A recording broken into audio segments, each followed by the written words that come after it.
un, suponiendo que fuera un ciclo menstrual, ¿no es cierto? Normal, donde tiene que haber al ciclo menstrual regular de 28 días, donde el día 14 había ovulación. Entonces, con el famoso tema de este método de supresión del eje hipotálamo hipoficiario, no había, ¿no es cierto?, fluctuación y por lo tanto no podía haber ovulación, ¿ya? Y también les dije que este método, ¿no es cierto?, funcionaba clásicamente a través de la administración de 21 días, ¿no es cierto?, de una dosis constante de hormonas, de combinada de hormonas estrógeno y progesterona, y les dije que después del día 21 venían pastillas placebo o se dejaba de consumir las pastillas, de tal manera que las hormonas sintéticas caían en concentración y eso hacía que se indujera un ciclo, una menstruación en el fondo, un desprendimiento de la mucosa del útero, una menstruación en el fondo artificialmente inducida, ¿entienden? Porque en el fondo acá eran pastillas, eran hormonas sintéticas las que se están administrando. Entonces se generaba una menstruación, como por así decirlo, falsa, y luego se volvía a reiniciar otra vez el proceso, ¿ya? Entonces estuvimos hablando de todo esto en la última clase. Bueno, estuvimos hablando de las operaciones, la ligadura de oviductos, la vasectomía. Dijimos que eran el único método que era 100% eficaz, que se consideraba cuando era sobre todo cortar y quemar y cauterizar, ¿no es cierto? Era como un proceso que no se podía revertir, entonces ahí se hablaba de proceso irreversible. Si se colocaba un clip era parcialmente reversible. Yo les mostré ejemplos de este tipo de preguntas y terminamos con métodos naturales, donde yo les mencioné la lactancia. Les dije que la lactancia en sí misma era un método, y y si lo mencioné parcialmente lo vuelvo a decir. La lactancia provoca amenorrea. A es sin, menorrea es por menstruación. Entonces, mientras haya lactancia desde el momento del nacimiento y no haya retorno del flujo menstrual en una mujer normal o común y corriente, que no tenga trastorno endocrino ni nada, suponemos nosotros que si la lactancia se va a hacer de manera continua, por lo menos durante 6 meses de dar leche, ¿no es cierto?, al recién nacido, no debería haber embarazo, porque la síntesis de prolactina y oxitocina, sobre todo la prolactina en sí misma, ¿no es cierto?, el hecho de que se esté activando este reflejo neuroendocrino que a través de la lactancia, que permite la liberación de oxitocina y prolactina, justamente también suprime el eje hipotálamo hipoficiario. Entonces no debería haber menstruación porque se está bloqueando la liberación de hormona liberadora de gonadotrofina, o sea, del péptido liberador de gonadotrofina hipotalámica, por efecto de la liberación de prolactina por la adenohipófisis, ¿ya? Entonces, ese tema, por así decirlo, mientras esté ocurriendo, también es como un método natural, por así decirlo. Y el otro método es este que mencioné aquí, que era el método del calendario, que se llama Ogino-Naus. Así se llama, si lo buscan ustedes en, no sé, en Wikipedia, no sé, si alguien tiene ahora teléfono, no sé, por ahí, o computador, si colocan Ogino con O, ¿no es cierto? Y Knaus con K, KN, les va a salir Ogino-Naus, es el método del calendario, ¿ya? Yo les dije que este método, ¿no es cierto?, por sí solo era muy ineficiente, porque la probabilidad de que coincidan, ¿no es cierto?, los días de la ovulación exactamente el día 14, es muy difícil, ya incluso si es regular la mujer, porque depende de muchos factores. Entonces, solo con los días es mucho más difícil. Pero si a eso le agregamos, por ejemplo, la secreción vaginal o del cuello del útero, ahí tenemos el método de Billings, ahí sería Billings. El método de Billings es como el calendario más estricto. Entonces, con ese producto de secreción mucosa, aumenta la certeza de este sistema. Entonces ya no es un sistema, no sé, porque tenga un 40% de efectividad, sino que sube sobre el 60 o 70% automáticamente al analizar la secreción. ¿Por qué? Porque la secreción, dijimos, se hacía más densa durante el periodo de la fase progestacional o posovulatoria. La progesterona en la sangre induce necesariamente una secreción más densa. En cambio, si se está en fase fértil o en fase preovulatoria, o bajo los efectos de los estrógenos, la secreción es mucho más fluida. Entonces, es diferente. Por lo tanto, eso es indicativo de periodo fértil. Y si a esto le agregamos la temperatura, por ejemplo, que yo les conté que se modificaba también en 0,5 grados, la fase posovulatoria elevaba la temperatura en 0,5 grados respecto de eh, la fase estrogénica, o la fase preovulatoria, en el fondo del ciclo menstrual. Entonces ustedes con la temperatura basal también tenían un factor ahí a considerar. Ahí aumentaba aún más la certeza con la temperatura. Y el otro factor a considerar que podíamos agregar a todos los anteriores era el pH, o la acidez de la vagina. Con esos 4 factores, entonces la eficacia se acercaba prácticamente al 100%. Entonces era es como una especie de integración del método de Billings, el Ogino-Naus, más lo que yo estoy diciendo de secreción, de pH y temperatura. Entonces con todos esos elementos resultaba en una certeza, o sea, en un funcionamiento 100%, casi 100% eficaz, o sobre el 99%. El problema es que yo les decía que era muy difícil que alguien hiciera una utilización sistemática de todos esos elementos. Como que tuviera sería como una especie de sistema de enseñanza que habría que empezar a hacer desde la pubertad a las niñas, ¿no es cierto? Y empezar a decirle, mire, como enseñarle cómo medir ciertos elementos y que de a poco se fueran dando cuenta por sí mismas, ¿no es cierto?, de cuáles son los factores que coinciden con estos elementos que yo menciono, temperatura, pH, etc. Eh, ya, eso fue lo que estuvimos haciendo. Y lo último que me faltó decir un poco fue lo de la infección de transmisión sexual, que les dije que también se preguntaban. Esto se había sacado de la prueba. De hecho, muchos años que no se preguntaba esto. Porque si ustedes buscan en pruebas antiguas, se van a dar cuenta de que lo que sale generalmente son preguntas del VIH o del SIDA, que salían sobre todo en la primera década del 2000, cuando muchas de ustedes estaban súper chicas. Ahí se le dio mucha importancia porque era un tema de salud pública y bueno, y todavía sigue siendo un tema de salud pública. Si el COVID no ha hecho desaparecer el resto de las enfermedades, de hecho el resto de las enfermedades siguen presentes y siguen en alza también.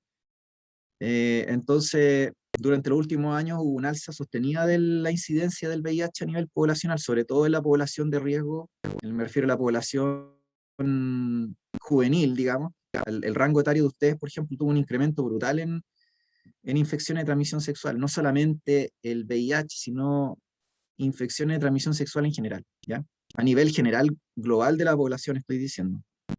Entonces, justamente es porque se relajaron las políticas de salud pública, y en los colegios y en los liceos quizás no se le dio ese énfasis que se le daba a la educación sexual antes. Entonces, hubo un alza considerable en los últimos años, y quién sabe lo que va a pasar después de la pandemia o durante la pandemia. No creo que hayan investigaciones que se estén haciendo ahora, o al menos no he escuchado, porque la gente como que está más focalizada en el tema COVID. El tema es que las preguntas PTU, como les dije, o sea, si ustedes me preguntan, obviamente el virus de la inmunodeficiencia humana en sí y la enfermedad que provoca el SIDA o el síndrome de inmunodeficiencia humana adquirido, es como un tema que se puede preguntar, porque de hecho ellos tienen preguntas hechas. O sea, son preguntas hechas de enfermedades de transmisión, de ITS, perdón, y sobre todo el VIH, que ya existían desde antes. Entonces están ahí, estas preguntas antiguas, como les dije, de las pruebas de, no sé, de hace 10 años atrás, 15 años atrás, en fin. Esas preguntas están relacionadas a este tema, así que perfectamente las pueden sacar a colación o resucitarlas o, no sé, cambiarlas un poco, maquillarlas y se las colocan. Entonces, por ejemplo, entender, ¿no es cierto?, que el VIH es un virus, igual que el virus del papiloma humano, igual que el virus del herpes, ¿sí? Entender que son virus. Entender el efecto que provoca el VIH en las personas, o sea, un ataque a las defensas, ¿no es cierto?, un síndrome de inmunodeficiencia adquirida, ¿ya? Eh, que eventualmente podría provocar la muerte sin tratamiento, ¿ya? Luego, ¿no es cierto?, tenemos el virus del papiloma, este también es muy famoso. Se puede preguntar por su asociación con el cáncer, porque las personas que lo padecen, específicamente las mujeres, eh, este virus tiene como una orientación, no sé si decirlo, como de biológica, así por decirlo, porque no se provoca la misma enfermedad en hombres que en mujeres. En mujeres se provocan, como les decía, como lesiones, y que con el paso del tiempo se pueden curar, pero el virus se integra en las células, ¿no es cierto?, epiteliales, ¿no es cierto?, de la mucosa del útero, y insertan genes procancerígenos, que se llaman oncogenes. Hay muchos virus que son promotores del cáncer, porque dentro de sí traen como secuencias de genes que eh, desregulan el ciclo celular de la célula. Porque, bueno, es parte del virus el tratar de replicarse. Entonces, se puede replicar mejor aún si se insertan en el genoma de las células, pasan a una especie de fase latente, y luego cuando la célula se divide, también se divide con el genoma del virus, que se integró en el genoma de la célula huésped, en el fondo. Son formas que tienen los virus de poder ser exitosos desde el punto de vista evolutivo y de aumentar su posibilidad de replicación y expansión.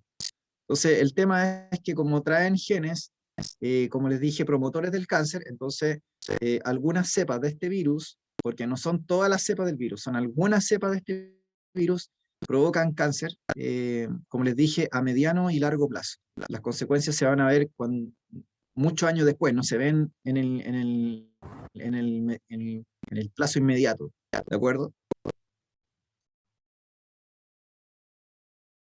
Entonces, por eso que a muchas niñas las vacunaron contra este virus hace un tiempo atrás, que hubo una campaña de vacunación eh, justamente contra el virus.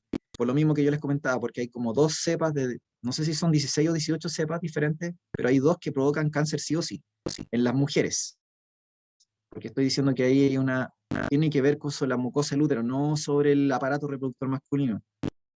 Después tenemos, ¿no es cierto? Ya, entonces, si ustedes se fijan, en este momento he dicho, más que nada, como diferenciar el agente patógeno y algunas características generales respecto a la enfermedad. Por eso les mencioné el VIH, ¿no es cierto?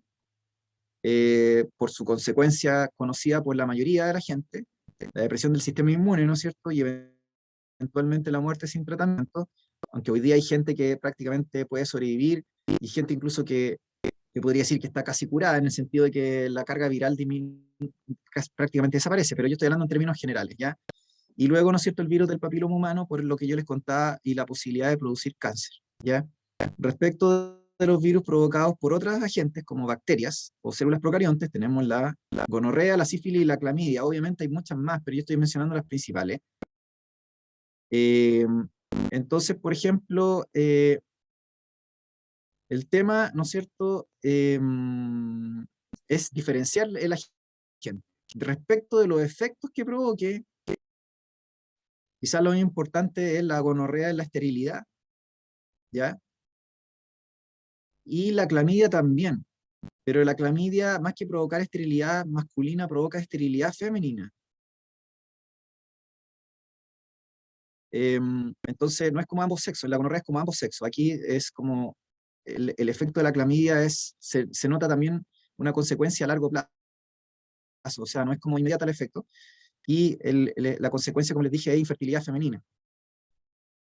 ¿Qué otra cosa más puede ser importante relevar aquí? Aparte del agente patógeno, bueno, respecto de los hongos también, por ejemplo, la candidiasis, ¿ya? Pero la figura del asintomático creo que quizás podría mencionarse, interesante, que tiene relación también, piensen en los asintomáticos COVID.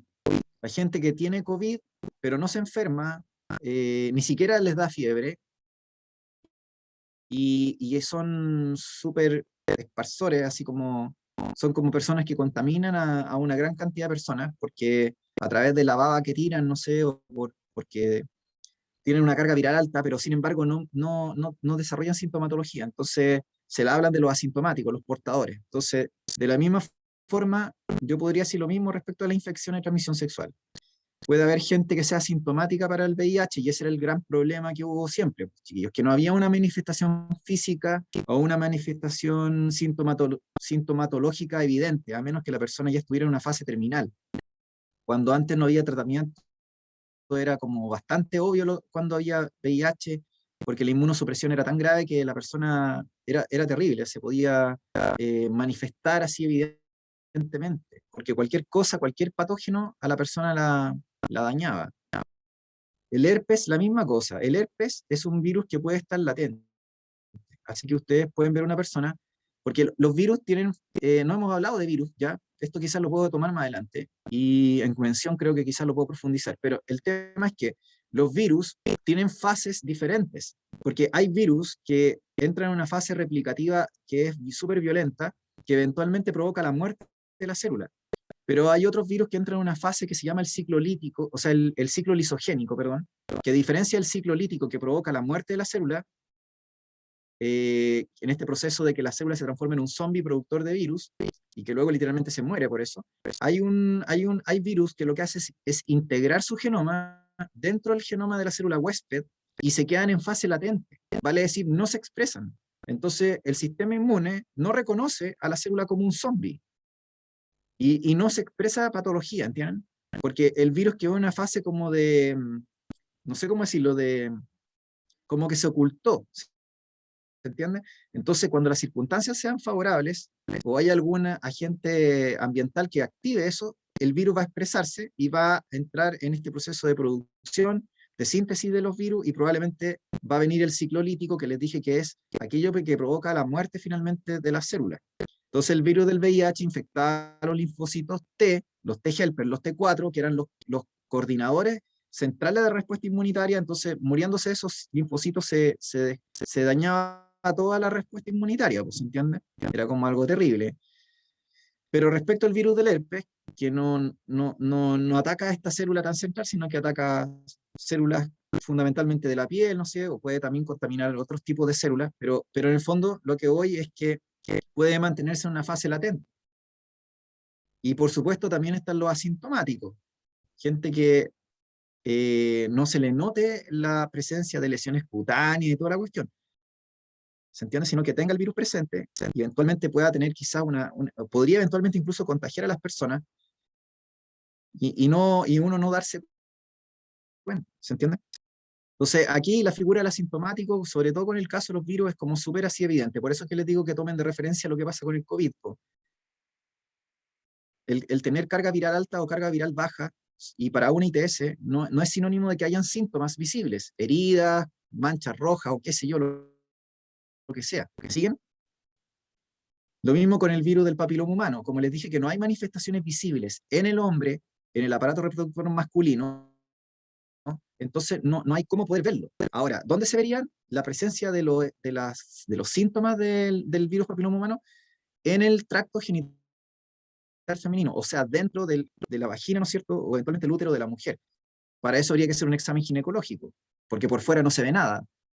No sé si me están siguiendo la idea. Entonces, por eso es que la gente pasa asintomática. Entonces, un hombre se contagia con una mujer que tiene virus papiloma humano y luego, si es promiscuo esta persona o tiene varias parejas, va contagiando a las sucesivas parejas con el virus. Pero no hay un síntoma visible, ¿se entiende? O un signo visible necesariamente. Con el caso de las bacterias, eh, obviamente se espera que la mayoría de los casos sí hayan síntomas, y si hayan cosas visibles, por ejemplo, secreciones o qué sé yo, pero en el caso de la clamidia, como les dije, también se puede presentar bastante piola o asintomática. No se presentan síntomas en los hombres y las mujeres tampoco. Por eso les dije que puede ser que en algunas se manifieste y en otras no. Y el problema con la clamidia, como les decía, es que afecta después a los ovarios y genera esterilidad. Entonces, como si se dan cuenta, no son cosas al voleo, así como, da lo mismo. No, estas cosas son serias porque pueden afectar gravemente los aparatos reproductores, pueden generar enfermedades graves, porque un cáncer no es un chiste, o un SIDA o un síndrome de inmunodeficiencia humana adquirida no es un chiste tampoco, son cosas serias.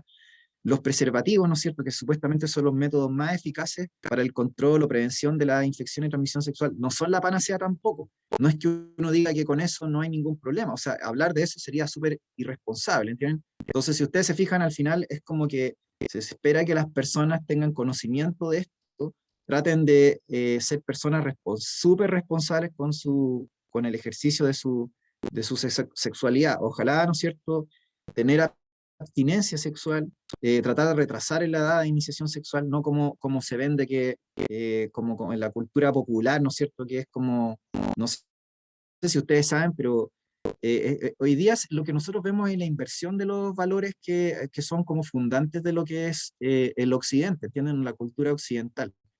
Entonces hay una inversión total de los valores.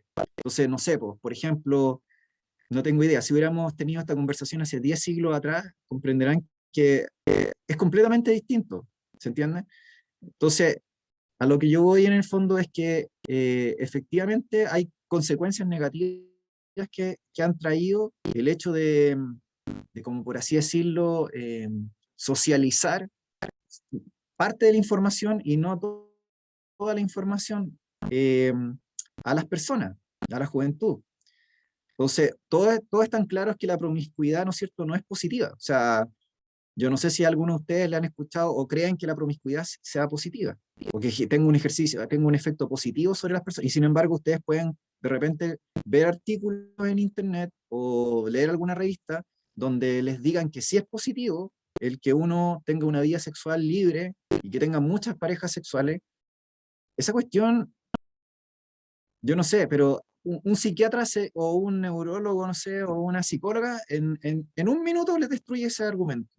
Un argumento que hace un periodista hacia el voleo, pero solo desde el punto de vista de la psicología y del aparato psíquico, ¿se entiende? Ni siquiera estoy hablando del punto de vista biológico, del sistema inmune, de la infección y transmisión sexual, estamos hablando del aspecto solamente psíquico. ¿Se fijan? Entonces, sin meter la religión, me estoy refiriendo. ¿Ya? Solamente desde el punto de vista, como les decía, de la ciencia, en fin, del comportamiento. Entonces, por eso les digo que es súper importante que tengan esta información, que sepan que el preservativo, ¿no es cierto?, no es el método 100% eficaz de barrera que impide todas las infecciones de transmisión sexual, y que sepan también las consecuencias y que sepan también las ventajas y desventajas de, como les decía, de tener una sexualidad sin cuidado, ¿no es cierto?, o de tener múltiples parejas sexuales versus, por ejemplo, tener una pareja estable. ¿Ya? Porque de verdad que hay mucha ignorancia, pues si yo no les voy a mentir, si es cosa que ustedes se metan a TikTok o a redes sociales, no tengo idea, o a las, ¿cómo se llama? ¿Cómo se dicen estas? Las celebridades, perdón. Las celebridades, los actrices, los actores, no sé, o los, no tengo idea, los futbolistas, qué sé yo, no sé, las influencers, no sé, los influencers. O sea, en las redes sociales hay una cantidad ¿cómo se llama? Lamentablemente, chiquillos, de cosas nefastas y de mitos también que hay, que es súper importante que ustedes sepan discriminar con una conciencia crítica, ¿no es cierto? Crítica significa que ustedes logran como no tragarse cualquier cosa que les dicen y que buscan la información pertinente también. ¿Se entiende? Es como si yo le dijera a la industria farmacéutica, les dice a ustedes que las pastillas anticonceptivas son inocuas. ¿Se entiende? Así como, no sé, o los medicamentos no tienen ningún efecto secundario. O sea, a ustedes les van a vender ese chamullo de que los medicamentos, cosas sintéticas, no tienen efecto secundario. Hasta un paracetamol tiene efectos secundarios, sobre todo si uno lo usa mal. Es súper hepatotóxico, y eso creo que se los comenté hace mucho tiempo. Entonces, con mayor razón, una pastilla que tiene, ¿no es cierto?, hormonas sintéticas, una de las cuales es promotora de la mitosis, como son los estrógenos. ¿Se entiende? Entonces, por eso es que es importante que ustedes investiguen y se informen, ¿no es cierto? Eh, Como les dije, que tengan una actitud crítica también frente a estas cosas. ¿Ya? Por eso es que les decía que la ciencia no puede ir sin la parte ética. La parte ética, la parte ética, ¿no es cierto?, va siempre asociada a la ciencia. Y también la filosofía, o si usted quiere llamarla metafísica, no sé, y por ende también la religiosidad que también uno pueda tener, porque son partes de la dimensión humana. El ser humano es una cosa completa, no es como una sola dimensión, ¿entienden? Unidimensional. El hombre tiene múltiples dimensiones. Entonces la persona integrada logra integrar todos estos elementos, ¿ya? Para poder tener una conciencia crítica, como les contaba anteriormente. Hola, profe, buen día. Disculpe que llegue un Hola, poquito atrasado. Le quería ¿cómo está, Mike? consultar, ¿avanzó mucha materia? Cuénteme. No, solamente estaba haciendo un repaso de lo que era la infección de transmisión sexual antes de Ah, pasar a lo ¿verdad que que era creo que esto lo genética. habíamos visto o no? O creo que no, la No, semana lo había pasada. terminado de mencionar, pero parcialmente. Entonces, por eso quería terminar ahora esto. Y ahora vamos a ver, ¿no es cierto?, genética. ¿Ya? Ah, profe, muchas gracias. Ya, disculpe la hora, Genética profe. sería lo nuevo que vamos a ver. No, no se preocupe, sí, ya les dije que no hay problema con eso. No, es que estaba Entonces, desarrollando una guía con un amigo, entonces quedamos, por eso no pude venir antes. y no, no hay problema, Maro, se entiende. ¿Ya? Ya, chiquillas y chiquillos, entonces, como les decía, cerrando eso, ya cerramos como el capítulo de hormonas y sexualidad, y por lo tanto hoy día tenemos que empezar a pasar a algo de genética. Entonces yo voy a partir con lo que serían como nociones básicas de genética, hablando un poco de la clonación, de lo que son, ¿cómo se llama?, aberraciones cromosómicas también, es decir, lo que les expliqué un poco en meiosis que pasaba con el síndrome de Down, etcétera. Y luego vamos a ver si alcanzamos a ver algo de la primera ley de Mendel. Eso sería como lo que deberíamos ver hoy, como novedoso. Entonces, aquí partimos de cero, por así decirlo, con genética. Entonces, lo primero que voy a partir diciendo es que recuerden que lo que nosotros observamos, o sea, los rasgos que ustedes ven en las plantas o los animales, se supone que es expresión de proteínas. Son expresión de proteínas. Las proteínas son macromoléculas orgánicas que tienen un rol fundamentalmente estructural. Tienen rol enzimático, tienen rol, eh, ¿cómo se llama?, de transporte, tienen rol hormonal, todos los roles que ustedes pueden imaginarse, porque son como multipropósitos las proteínas, pero uno de los roles como más evidente es un rol estructural. El tejido conectivo, los huesos, el músculo, el citoesqueleto de la célula, es como les decía, fundamentalmente proteína, ¿ya? De hecho, no es por casualidad que la biomolécula orgánica más abundante en porcentaje en peso seco, sacando el agua, en las células, sean las proteínas. Y la proteína más abundante del reino animal es el colágeno, que es una proteína fundamentalmente estructural, que forma parte de la matriz extracelular de las células y también las uniones intercelulares, en fin. ¿Ya? Entonces, el tema es que, como les decía, cuando usted ve rasgos o características de un animal, estamos en el fondo viendo la expresión de proteínas. Y esas proteínas, a su vez, son la manifestación de los genes o la expresión de los genes. ¿Ya? Y los genes ya saben que es la unidad de herencia, son secuencias de ADN, de nucleótidos de ADN que se encuentran en el ADN, que está en el núcleo de las células eucarionte, ¿no es cierto? En el caso de la célula eucarionte, ¿ya? O en la zona del nucleoide de la bacteria, ¿ya?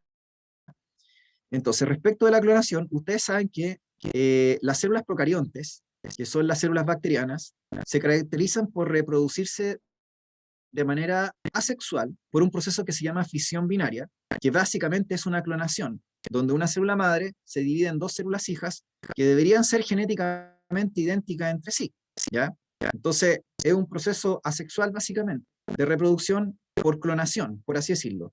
Luego, cuando yo hablo de la célula eucarionte, decíamos que los unicelulares eucariontes se pueden reproducir ya sea sexual o asexualmente. La reproducción asexual es la mitosis, en la cual tengo una célula madre que se divide en dos células hijas. Se parece a lo que hace la bacteria, solo que este proceso es mucho más complejo y toma más tiempo y además es mucho más preciso, porque la copia del ADN, sobre todo, y de los genes, ocurre con menos errores y ocurre con un proceso mucho más regulado y elegante que el que lo que hace la bacteria. Pero al fin y al cabo, la mitosis en las células eucariontes vendría a ser una clonación también.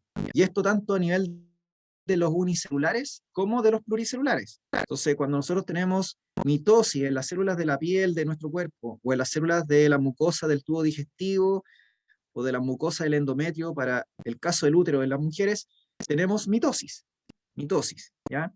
O sea, una célula madre se divide en dos células hijas en un proceso de clonación, y estas células hijas son idénticas entre sí. Entonces, uno entiende que la clonación en el fondo corresponde a la generación de una célula o un individuo que es genéticamente idéntico a otro, en el fondo. Y en el caso de los pluricelulares, que se reproducen de manera sexual, por ejemplo, los mamíferos, los vertebrados, entendemos que la clonación, al menos que nosotros podemos ver de manera natural,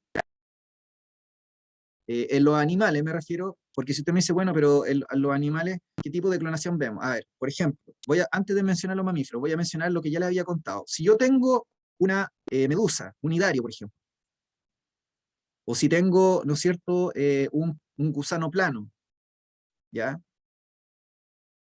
Que son animales, pero no son vertebrados, son invertebrados y son de otros grupos taxonómicos. Si yo los corto o los fragmentos, en algunos casos, los fragmentos pueden regenerar un animal completo, o sea, un clon del original. O el gusano que parto en dos, el gusano plano, la cabeza regenera la cola y la cola decapitada regenera una cabeza. Entonces usted dice, ya, ahí generamos clones por un proceso, ¿no es cierto?, de mitosis, en el fondo pluricelular, ahí están generándose clones. Y las plantas lo mismo, las plantas, no sé, ustedes tienen árboles, por ejemplo, o plantas que se pueden reproducir a través de raíces o patillas, o sea, sacaron un fragmento de un árbol y lo plantaron en un macetero, o sacaron una raíz, ¿no es cierto?, un fragmento de una raíz de una planta y la plantaron en un macetero y salió un clon. ¿Ya? Entonces, eso es clonación. Entonces, clonación se viene haciendo desde el año 7000 a.C., sino antes, porque la agricultura básicamente se apoya en la clonación. La agricultura básicamente se apoya en la clonación, o gran parte de la agricultura. Entonces, lo que yo me refiero ahora con clonación específicamente, y sobre todo el tema de la oveja Dolly, me refiero a clonación en animales vertebrados, que se supone que ya es más difícil. Entonces, la forma natural para tener clones, como les dije, es esa, y también está la que sucede con los mellizos, con los gemelos, perdón. Los gemelos, ¿no es cierto? Ustedes saben, sean en animales o en seres humanos, donde yo tengo un óvulo y un espermio que se fecundan, se hace un cigoto, y ese cigoto, por algún motivo, produce termina generando dos entidades que se van a desarrollar de manera independiente, pero que en el fondo son genéticamente idénticos, porque se originaron de la misma célula original, de un solo cigoto. Entonces, desde la década del 50 del siglo pasado, es decir, o después de la guerra, de la Segunda Guerra Mundial, ya se habían clonado peces y se habían clonado sapos o ranas, ¿ya? Y la forma de hacer ese proceso era a través de, por ejemplo, en un renacuajo, yo no sé si conocen un renacuajo, los renacuajos son como una etapa de desarrollo para transformarse en rana o en sapo final, que es como una especie de desarrollo embrionario, pero que ocurre en el agua. ¿Por qué? Porque ustedes saben que los vertebrados inferiores, como los peces o los anfibios, la fecundación es externa, liberan los gametos en el agua nomás, y el desarrollo del embrión ocurre en el agua, ¿no? Así como a la vida, ¿entienden? No ocurre dentro de una hembra.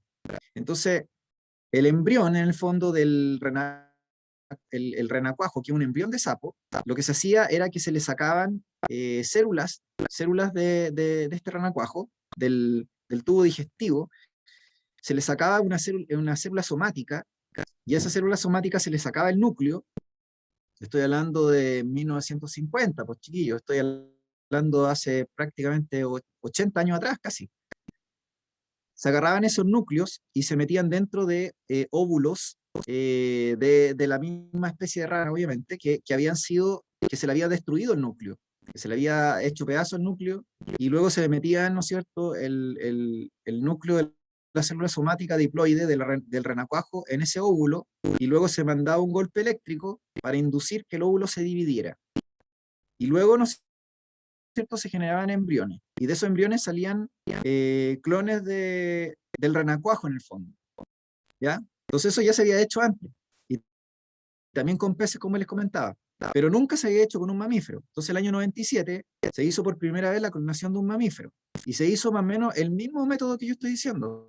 El método no cambió, es el mismo método que se usaba hace como 50 años atrás. En ese entonces, estoy hablando casi 1997, términos de la década del 90, estaban usando casi el mismo sistema que usaban 50 años antes, que consistía en agarrar una célula somática, sacarle el núcleo diploide, el núcleo diploide, inyectarlo dentro de un óvulo al cual se le había extraído el núcleo, y luego, a través de una descarga eléctrica, inducir la división de ese óvulo y la formación de un consecuente embrión, ¿ya? Entonces, si ustedes se fijan acá en este proceso proceso intervinieron 3 ovejas. La oveja donadora de la célula somática, una oveja B, que es de otra raza, que donó el óvulo, y una oveja C, que fue la madre portadora. ¿Ya? Entonces, a la célula A, o sea, a la oveja A, perdón, se le sacaron una célula somática de glándula mamaria, y obviamente se sacó una célula somática de glándula mamaria porque tienen tejido epitelial. Los tejidos epiteliales les dije que tienen células troncales o células madre durante toda la vida de la persona o del animal. El resto de nuestras células o de las células del animal están en G0, así que yo no puedo inducir a que hagan división. Tiene que ser una célula troncal de tejido epitelial. Si yo quiero buscar una célula madre o una célula, tengo que buscar un epitelio. No voy a buscar las neuronas ni las células musculoesqueléticas, porque esas están en G0, eso se los dije varias veces. ¿Ya? Cuando vimos mitosis y toda la cuestión. De hecho, la mayoría de las células no puede dividirse, ¿ya? Entonces, eligen células de algo que sí se pueda dividir. Y lo que hacen, ¿no es cierto?, es sacar el núcleo diploide, se lo colocan dentro del óvulo nucleado de una oveja donadora, y finalmente, de una gran cantidad de embriones fallidos, solamente algunos logran ser como adecuados para implantar dentro de una hembra, y finalmente tener una cría que desarrolle exitosamente, ¿no es cierto?, el proceso. Entonces, esta cría sale clon de la oveja A, si ustedes se fijan. No sé si qué más hablar de esto.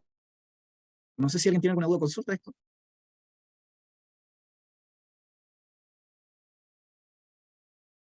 Chiquillos, chiquillas. Usted dijo que lo hacían en anfibios, ¿cierto? Pero ¿cómo? No entiendo o sea, se termina ese proceso, pero ¿cómo le introducen a la oveja el clon Lo que pasa es que para... esto lo hace igual que en una fertilización in vitro. De hecho, la técnica que están usando aquí es una modificación de la fertilización in vitro. Solo que en vez de juntar un óvulo y un espermio en un laboratorio, en una cápsula Petri, y luego desarrollar un embrión y luego ese embrión implantarlo dentro del útero de la madre, aquí lo están haciendo con el núcleo de una célula somática diploide de un animal adulto, de un mamífero, que lo meten dentro de el óvulo, del citoplasma, en el fondo de un óvulo que está sin núcleo. Pero el proceso en el cual meten adentro del útero de la hembra receptora es el mismo proceso que en cualquier fertilización in vitro, o sea, en humanos o en animales. ¿Sí? No sé si se entendió. Sí, ahora sí entendí. Con el caso de los anfibios era más fácil, porque los anfibios ya les dije que son de desarrollo externo, así que no necesitan implantar dentro de ninguna madre ni nada por el estilo. Ahí la cuestión era directa, ¿ya? Ahora, si ustedes se fijan, les mencioné lo de un golpe eléctrico. Eso es interesante, porque el golpe eléctrico es para engañar al óvulo, sea de la especie que sea. Yo les conté a ustedes que cuando hay fecundación, el espermatozoide se fusionaba a la membrana plasmática del ovocito secundario, ¿se acuerdan? En la especie humana, ¿sí? Los que vinieron a fecundación y estuvieron conmigo deberían acordarse de eso. El espermatozoide, primero que penetra la corona radiata y luego la zona pelúcida, entra y contacta al ovocito secundario, que es el gameto que se va a fecundar en la especie humana, y cuando se fusiona su membrana, yo les dije que pasaban dos cosas. Una, que el ovocito secundario terminaba la meiosis 2 y además que se liberaban sustancias químicas, gránulos corticales del ovocito secundario, para endurecer la zona pelúcida o bloquearla y impedir que entren más espermios. Pero hay que agregar que aparte de eso que está pasando, hay un cambio en el potencial de membrana del ovocito. O sea que el óvulo tiene un cambio en el potencial eléctrico. Hay un cambio en la carga de la membrana plasmática. O sea que hay un cambio en el voltaje. Entonces, ese cambio también es como un factor que permite que si llegara a entrar otro espermatozoide por X motivo, no pueda fusionar su membrana, porque hubo un cambio en el potencial de membranas. Entonces, en el fondo, el golpe eléctrico lo hacen como para engañar al óvulo, porque como cuando hay fecundación ocurre este fenómeno del cambio en el potencial de membrana. Entonces este cambio de potencial de membrana, ¿no es cierto?, en el fondo es como decirle al ovocito que hubo fecundación. No hubo fecundación, porque aquí simplemente tenemos una fecundación falsa, porque le metimos un núcleo diploide, tenemos armada la cuestión, y luego le mandamos el pencazo eléctrico como para decirle al óvulo, oye, es como que hubo un espermatozoide. Nunca hubo espermatozoide, ¿entienden? Pero es como para engañar a la maquinaria enzimática y proteica que tiene el óvulo para que haga el proceso de desarrollo embrionario. ¿Ya? Ya, eso por la parte de clonación, chiquillos. Por lo tanto, el clon corresponde, ¿no es cierto?, a una copia del organismo que donó la célula somática, porque el núcleo de la célula somática es el que contenía la información para la síntesis del organismo. ¿Se fijan? ¿Sí? Entonces, no sé, pues es como si yo les dijera, extraigo el núcleo de una oveja, se lo meto en un óvulo de una vaca y lo pongo en una chancha. Entonces yo les pregunto, ¿qué nace? Entonces usted no me puede decir, nace una chancha oveja cabra. ¿Ya? Un chancho oveja, no me puede decir eso. Usted me tiene que decir, mire, la información genética corresponde a la información del organismo que donó el ADN. ¿Sí?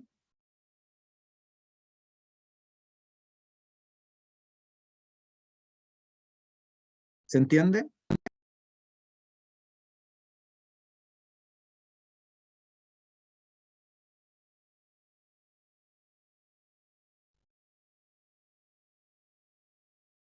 Aquí les acabo de decir como argumento de película de ciencia ficción, pues chiquillos.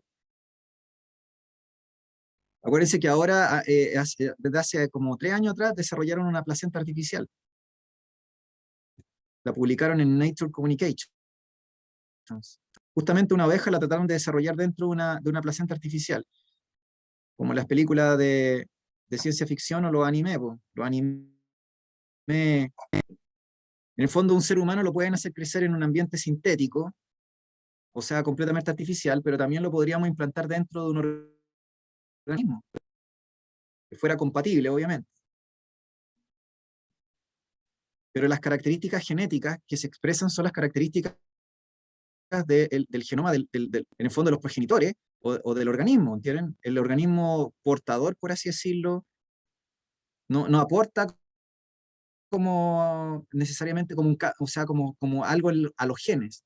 No sé si me explico. Por eso les dije el ejemplo de tener una oveja a la cual le sacábamos el núcleo, se lo insertábamos en un óvulo de una vaca y lo poníamos en una chancha, o en el útero de una cerda, ¿se entiende?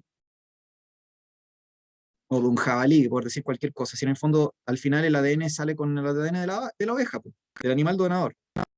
Ya, entonces, volviendo al tema de la genética.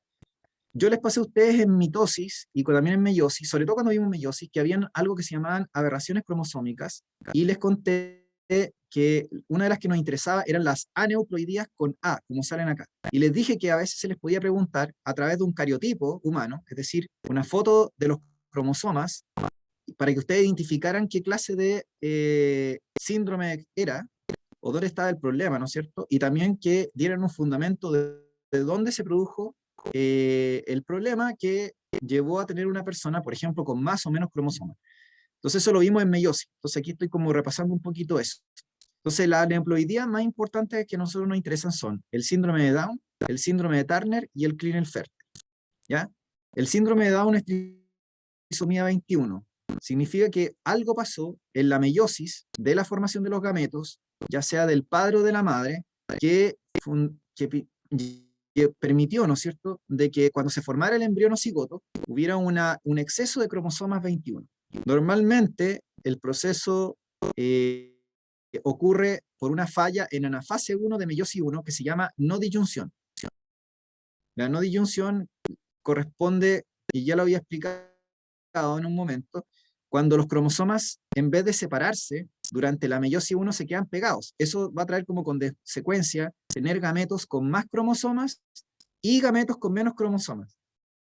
O gametos con menos cromosomas. Entonces, si yo fecundo el gameto con más cromosomas, voy a tener, obviamente, una trisomía, por ejemplo. Y si yo fecundo un gameto que tiene menos cromosomas, podría tener una monosomía, por ejemplo. Monosomía significa mono, uno. O sea que en vez de tener el par, vamos a tener uno. Nos va a faltar un cromosoma. También las fallas pueden ocurrir en la fase 2, pero la mayor parte de las fallas que generan aberraciones cromosómicas o aneuploidías, donde tengo más cromosomas que lo necesario, o menos, es porque la falla ocurrió en la fase 1 de meiosis 1, por un proceso llamado no disyunción o no separación, ¿ya? Entonces, el síndrome de Down, trisomía 21, ya lo expliqué. Estas personas son fértiles, son hombres o mujeres, las personas con síndrome de Down, que tienen ese problema, se supone que pueden tener asociado un cierto grado de discapacidad cognitiva o alguna necesidad educativa especial, ¿no es cierto? Depende, porque es un síndrome que tiene un espectro amplio de manifestación, ¿ya? Pero en general deberían ser personas normales, salvo esto que yo le estoy diciendo. Y algunas otras cosas que pueden ocurrir con sistemas, pero como les digo, no sé, el sistema cardiocirculatorio a veces puede tener algunos problemas también.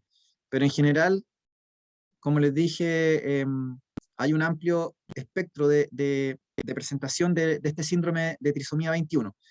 Entonces, así como el síndrome de Down es una trisomía 21, es decir, una aneuploidía que ocurre por que hay un problema en los cromosomas somáticos, también puede haber problema de los cromosomas sexuales. Si yo les digo que hay no disyunción de los cromosomas somáticos, entonces porque podríamos pensar en una trisomía 21, pero si yo estoy afectando los cromosomas sexuales, entonces yo podría hablar de una neoploidía, ¿no es cierto?, que se genera obviamente por estos cromosomas sexuales. Ya sea porque hay una falla en la fase 1 o en la fase 2. Tenemos el síndrome de Turner, que significa mujer X0, una persona que recibe solo un cromosoma sexual, específicamente el X, y el otro cromosoma se perdió, porque ya les dije que hubo una falla en el proceso de no disyunción, puede ocurrir en el cromosoma del padre, o sea, en el gameto femenino o masculino, pero el tema es que se perdió un cromosoma. Entonces, podría haber ido un cromosoma ahí, y podríamos haber generado biológicamente un hombre, o podría haber venido un X, y haber tenido una mujer normal, pero no sabemos, simplemente se perdió un cromosoma porque un gameto hizo mal el proceso. Entonces tenemos una mujer con el síndrome de Turner o mujer X0. Estas mujeres son infértiles, tienen trastornos endocrinos, y cuando antes de la existencia de los tratamientos médicos, era como si se hubieran quedado pegadas en la infancia, no sé, como que no pasaban nunca a la pubertad y adolescencia. ¿Ya? Obviamente, el tema principal tiene que ver con estos problemas endocrinos, como les decía, y también de la esterilidad. Respecto al síndrome de Klinefelter, es una persona que tiene trisomía sexual XXY, por lo tanto esta persona tiene 47 cromosomas en total, a diferencia de la de Turner que tiene 45. Disomía sexual sería esta, y esta persona manifiesta rasgos tanto femeninos como masculinos. En el caso más extremo sería como un hermafrodita verdadero.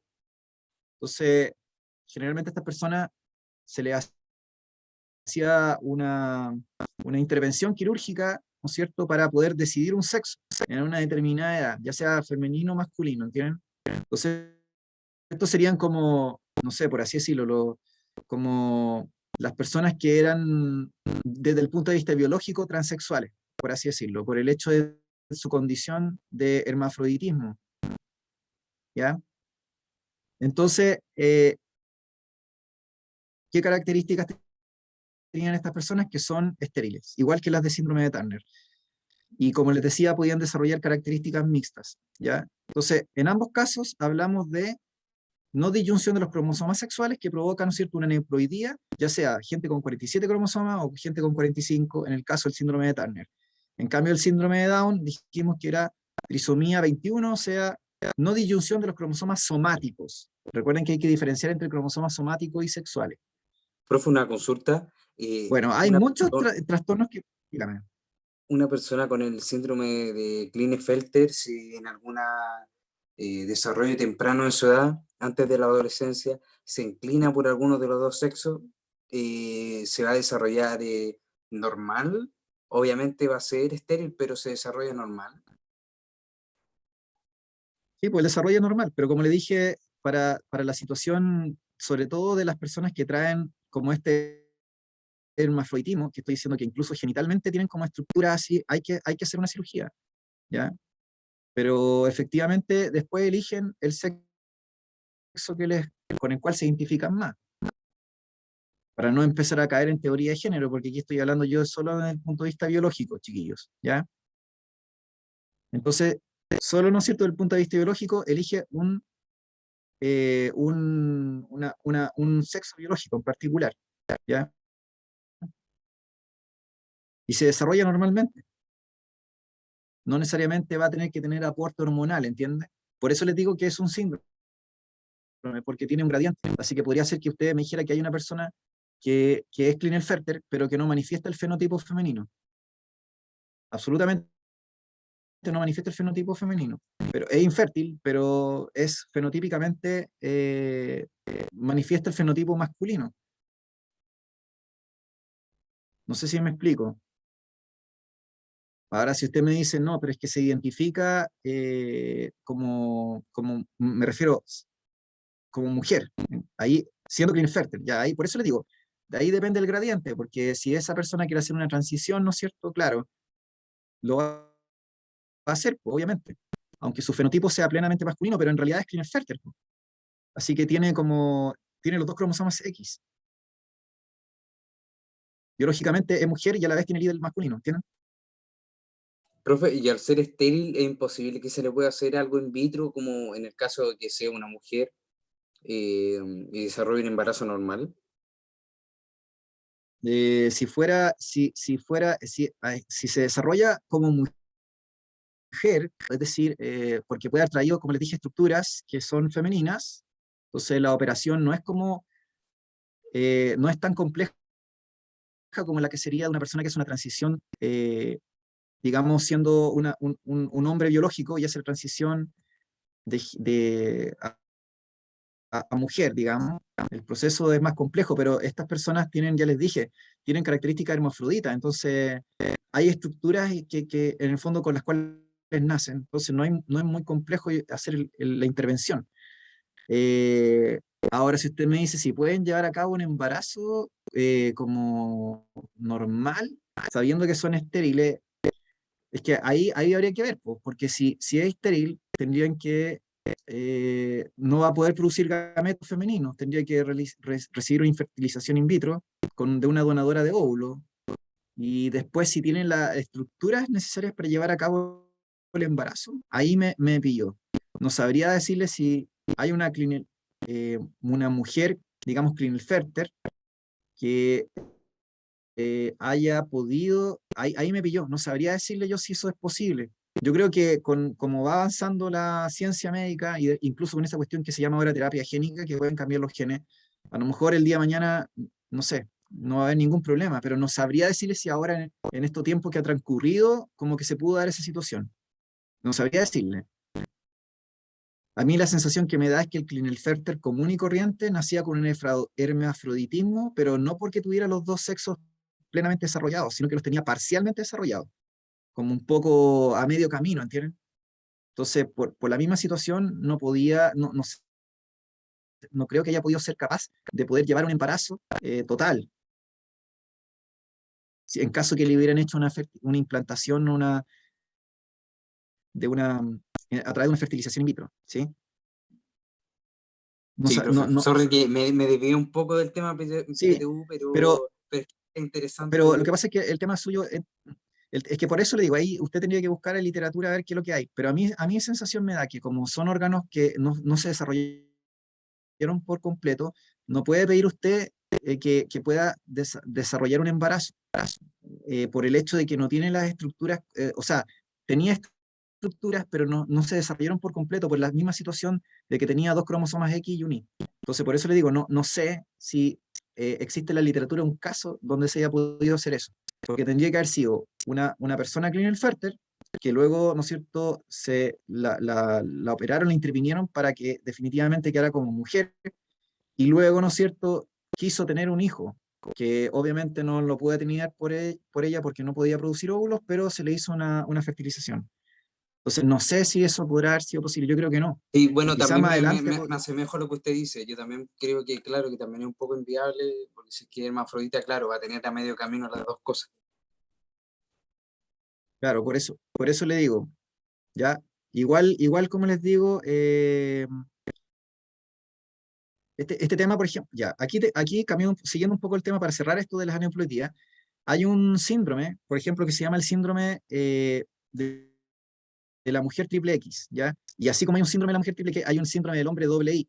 Entonces usted tiene una persona que tiene un hombre, por ejemplo, que es biológico, me refiero, que es X y Y, y tiene una mujer que es triple X. Y también hay gente que tiene muchos cromosomas que tiene alteraciones, que tiene varios cromosomas sexuales, ¿vale? Entonces, por ejemplo, cuando yo tengo una persona que es X y Y, que sería un hombre con 2Y, no haya alteraciones cognitivas ni estructurales que uno podría decir que hace que estas personas tengan alguna enfermedad o lo que sé yo. Y con el tema de las mujeres que tienen 3 cromosomas X, que también se produjo por una no disyunción que le hizo tener más cromosomas, tampoco uno dice que hay como algún problema como estructural serio. Por ejemplo, aquí les puse algunas cosas que tienen las mujeres triple X. Se supone que hay un porcentaje, no es todas, un porcentaje que desarrolla retraso motor, que tiende a tener menor coeficiente intelectual, me refiero medido con una escala estandarizada. No es que sea un retraso, estoy diciendo que tienen menor, o sea, dentro de la normalidad es un poco menor que el promedio de la poblacional femenino, a eso voy yo. También tienen demora, ¿no es cierto?, en el habla, normalmente tienen trastorno de déficit atencional, ¿ya? Y otras como síntomas. Pero nadie se da cuenta de eso. Por eso les digo, es como si yo le dijera ya, todos los que están presentes nos vamos a ir a hacer un análisis genético. Todos los que están presentes nos vamos a hacer un análisis genético. No tenemos idea cuál es nuestro análisis genético, no hacemos un screening genético. Entonces, vamos a ver si están todos nuestros cromosomas, ¿no es cierto? Podría ocurrir que que un porcentaje de chicas, por ejemplo, salieran con que son triple X, ¿se entiende? No se van a dar cuenta. Y son personas fértiles, más encima, pueden tener hijos. No es que vayan a ser infértiles. También podría ocurrir que hubiera un hombre que fuera fenotípicamente varón, ¿no es cierto? Se identificara como varón y fuera Klinefelter y solo él se da cuenta que es Klinefelter porque es infértil. Pero no porque tenía hermafroditismo o se desarrolló ginecomastia, le crecieron los pechos, no sé, cosas raras, me refiero. O que se escaparan de la normalidad, sino porque se dio cuenta al momento solamente de que no podía tener hijos. ¿Ya? Ya, entonces, vamos a pasar, como les decía, a la parte de la ley de Mendel. Entonces, como les contaba anteriormente, dejando un poco de lado los síndromes y dejando un poco de lado, ¿no es cierto?, el tema, ¿no es cierto?, de las aneuploidías, que ya les dije que podían ser o somáticas o sexuales, y ya les mencioné las 3 principales y sus características y cómo se provocan. Tengo que hablar un poco de lo que yo les mencioné hace un rato atrás, de cómo es que se generan las características que ustedes observan en los seres vivos, ya sea el color de las frutas, el color de las rosas, la altura de las plantas, el color de la hoja, la textura de las semillas, el color del pelo, o del pelaje de los animales, en fin. Entonces, uno dice, claro, son rasgos o características que se observan en las distintas especies de animales y plantas o seres vivos y que son expresión de proteínas. Y las proteínas, a su vez, son expresión de un gen o son expresión de genes. ¿Ya? Entonces, al final, ¿qué es lo que es el rasgo o carácter que yo observo? El rasgo o carácter es expresión de un gen en el fondo. Es expresión de un gen. ¿Ya?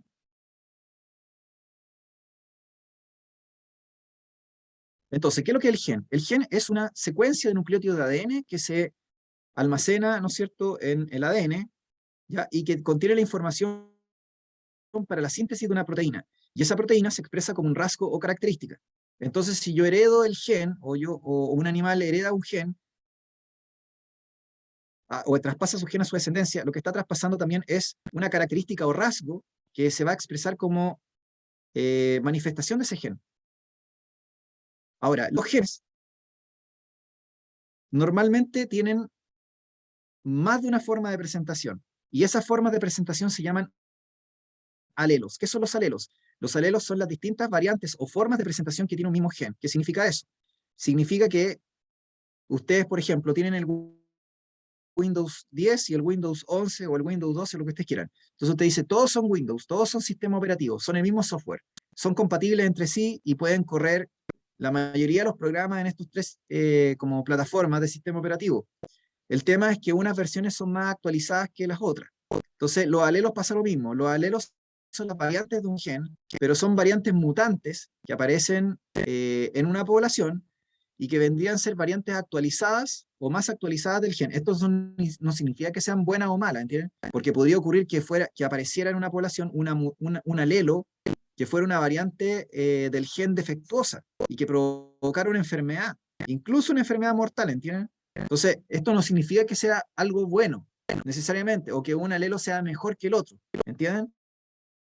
Acuérdense que las mutaciones son al azar, ocurren en las poblaciones y se supone que ocurren de manera azarosa.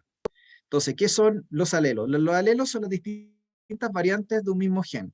¿Ya? Normalmente tenemos un alelo dominante y un alelo recesivo. Eso sería en genética clásica o genética mendeliana o genética con dominancia completa.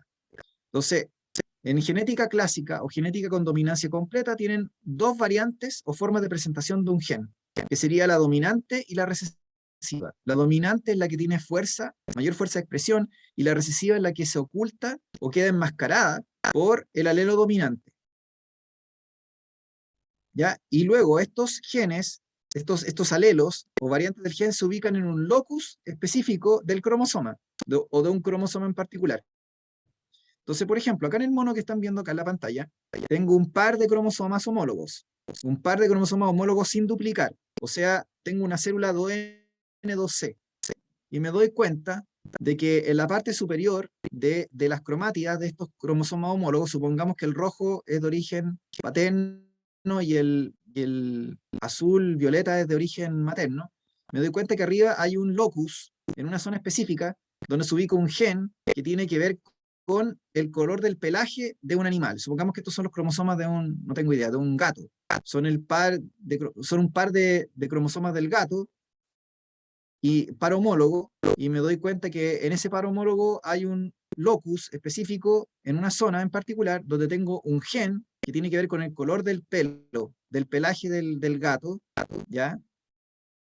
Y me doy cuenta que el alelo o la variante del gen que se ubica en ese locus donde está el gen del gato, no sé, el color del pelo del gato, que viene en el cromosoma que heredó del padre el gato, es diferente a la variante del gen del color del pelo que heredó el gato de la madre, de su madre.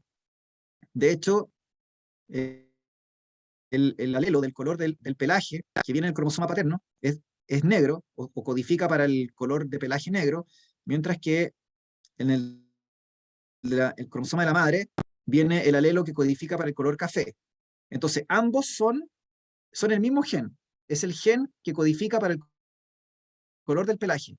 Son el mismo gen, solo que son dos variantes o formas de presentación de ese gen. ¿Ya? Entonces, una es la versión 10.2.1 y la otra es la versión 10.6. No sé, estoy inventando. Son versiones diferentes del mismo software. Tienen la misma longitud de nucleótidos, se ubican en el mismo sitio, cumplen la misma función y son 99,9% idénticos. O sea, en el fondo yo estoy diciendo que para que haya un alelo, no necesariamente tenemos que hacer una mutación grande en la secuencia de la información. Yo puedo tener un cuento de 1000 páginas y puedo cambiar las últimas 2 páginas y con eso yo cambio la historia en el sentido de que el final va a ser diferente. Entonces usted me dice, bueno, pero es el mismo libro. Sí, pues, es como el mismo libro, pero con un final distinto. Es como el mismo libro, pero con un final distinto. Con un final alternativo. ¿Se entiende? Entonces, si ustedes se fijan, al final, el cuento o la historia o el software o la información es casi la misma. Porque si la información cambiara demasiado, yo tendría que decir que ya el gen ya se transformó en otra cosa. Pero yo estoy diciendo que estos son el mismo gen. Porque hay una diferencia sutil nomás entre la secuencia de nucleótidos del alelo dominante y el alelo recesivo. ¿Sí? Yo no sé si alguna vez ustedes leyeron el Rayuela de Julio Cortázar, que es como un libro que él escribió donde ustedes tienen distintas formas de leer la historia, dependiendo de si hacen un orden determinado del libro. Entonces el libro tiene, no sé, pues de la página 1 a la página 300, estoy inventando, pero tienen distintas maneras de leer el mismo libro. Y si en función de eso le dan distintas historias, con distintos como relatos temporales, ¿entienden? Entonces, por eso les digo, no es necesario que yo cambie tanto de un gen para tener un producto diferente. Entonces, cuando de ahora en adelante ustedes me digan ya, si alguien me dice, mire, el alelo, el gen del color del pelaje negro respecto del gen del color del pelaje café son diferentes. No, no son diferentes, es el mismo gen, es el mismo gen, el gen del color del pelaje. Lo que pasa es que son como distintos formas de presentación de ese gen, pero son 99% idénticos. No sé si quedó claro eso, chiquillos, porque hay gente que cree que los alelos son distintos genes, y no son distintos genes, es el mismo gen. No sé si se entendió. Entonces, yo les pregunto a ustedes, ¿cuántas copias nosotros tenemos normalmente de un gen? ¿Cuántas copias tenemos normalmente nosotros de un gen? Chiquillos, Dos chiquillas. copias, si tenemos alelos homólogos, deberíamos tener dos copias, ¿o no? Claro, si tenemos, ¿no es cierto?, los cromosomas homólogos, ¿no es cierto? Sabemos que nosotros para cada gen deberíamos tener dos copias, una en el cromosoma materno y otra en el paterno. ¿Por qué? Porque nuestras células son 2N2C. Vale decir que en G0 o en G1, que es lo que comúnmente nosotros vemos en nuestras células, dejando de lado las que van haciendo, las que hacen duplicación porque van a hacer mitosis o meiosis, nosotros entendemos que tenemos dos copias de cada gen. La única excepción a la regla son los cromosomas sexuales para el sexo biológico masculino, porque ahí el cromosoma X no tiene su correlativo en el Y. Así que ahí solamente tenemos una copia de cada gen. Las mujeres tienen dos copias de todos los genes, incluido el sexual, porque tienen 23 pares homólogos, pero la combinación XY hace que no pueda haber dos copias del gen sexual. El Y tiene una copia de los genes que tienen ahí, en el cromosoma Y, y el X tiene una sola copia de cada gen. Entonces, Profe, una sí, dígame. consulta. No entendí un poco lo de los alelos, porque en la primera imagen, por ejemplo, en el del hombre, no entiendo cuándo son alelos y cuándo no. Los alelos, ¿no? De que en la primera imagen se muestran varios, pero después van, en la última imagen solo se nos muestran dos. Ya, lo que pasa es que la primera imagen que sale acá arriba me están diciendo que en un solo cromosoma o en una sola cromatida usted tiene muchas bandas, que son los sitios físicos o locus donde se ubican las secuencias de los genes. Entonces, en un solo cromosoma puede tener millones de genes o miles de genes, porque tienen mucha extensión de nucleótidos. Entonces, la pregunta es que, ¿cuáles yo voy a comparar entre los homólogos? En los homólogos yo comparo solo los que están ubicados en el mismo locus, comparando los homólogos entre sí. Entonces, yo no puedo comparar el gen el alelo de arriba con el de abajo, porque son genes diferentes. Los alelos son el mismo gen. Entonces yo tengo que comparar homólogos, el cromosoma del padre con el de la madre, y voy a comparar los sitios específicos donde deberían encontrarse. El mismo gen, me refiero. Entonces, por ejemplo, acá dice que hay un gen que tiene que ver con el largo del pelaje. Entonces dice que hay un pelaje, hay un alelo que codifica para el pelo largo y hay un alelo que codifica para el pelo corto. Yo no sé si usted se ha dado cuenta, pero hay perros, razas de perros o también gatos que son como con pelo largo y otros que son de pelo corto. Y no es porque los llevaron a la peluquería, sino porque tienen un gen que hace que el pelo le sea más largo o que sea más corto. Entonces usted me dice, ya, pero ¿qué tiene que ver el largo del pelo con el color? Y yo le digo, nada que ver, son genes distintos. Si son genes distintos, no puedo yo decir que son alelos, porque genes diferentes codifican para rasgos o características diferentes. Entonces no tienen nada que ver el largo del pelo con el color del pelo. Se ubican en distintas regiones del cromosoma y codifican para distintas características o rasgos. ¿Se entiende? Sí, Entonces, ahora entendí. eso es lo que me estaba representando el esquema. ¿Quedó claro, no? ¿Sí? Sí, Ya, súper.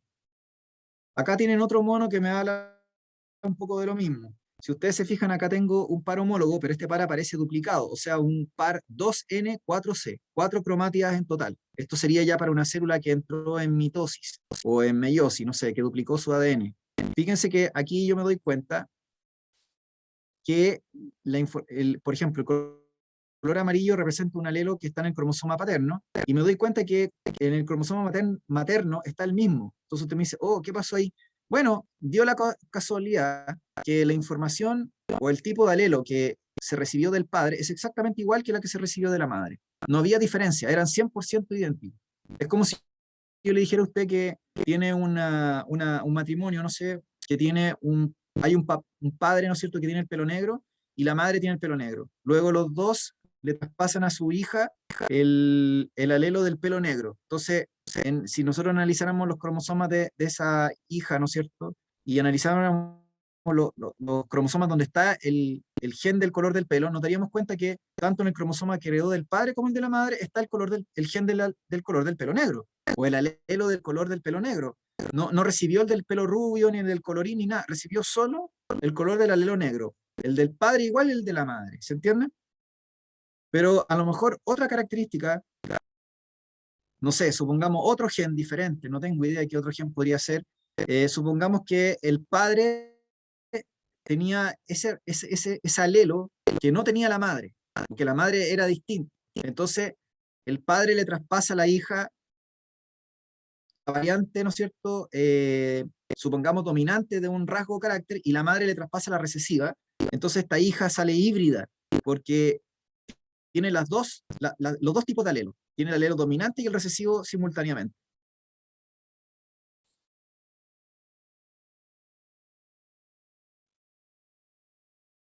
¿Ya? No sé si me siguen.